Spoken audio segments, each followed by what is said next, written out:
All right, man. Welcome to Crow 777 Radio Podcast. This is the intro for episode 81. Jason Lindgren will be with me here shortly to talk about full spectrum surveillance and data collection on a level that is truly astonishing. We will run a timeline to demonstrate this in spades. To reiterate again, this channel is existing under two strikes and is one single strike away from the modern day book burning, where all 4 years of telescopic observation and everything else gets burned if I draw the fourth strike. Having said that, I will only run the intro on this channel for now.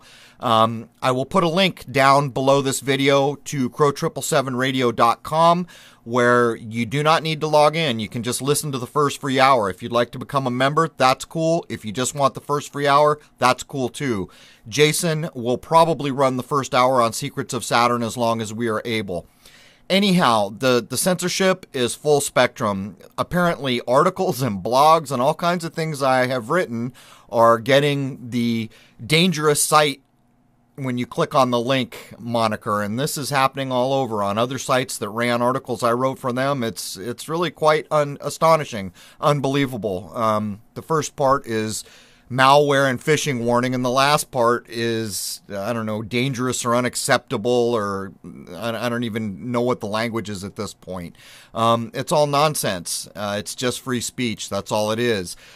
Anyhow, as we get into this episode, one thing that is going to come to light very quickly is if we go back even to the 70s, the idea of privacy and personal space and search and seizure were vastly, vastly different from where we are now. And this has been largely accomplished by techniques like the Overton window and other things that Jason and I will address. But you've got to realize at this point that there is no portion of an American lifetime and many other parts of the world that you could consider private on any level now.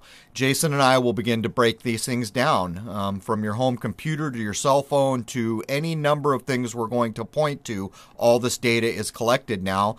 And unfortunately, it's been presented to us as a bit of an opt-in. I will remind everyone that I think it was 1999, if I have this correct, it was the CEO of Sun Microsystems informing everyone in this country that privacy no longer existed, but we all had free email and maps for the courtesy of letting them collect our data.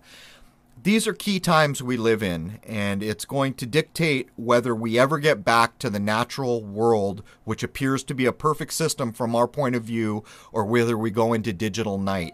And digital night is not a perfect system. Keep it in mind what we were talking about. We were talking about the difference between natural things and artificial things. That is really the whole sway of the conversation we're about to have if you break it down to its most basic foundations.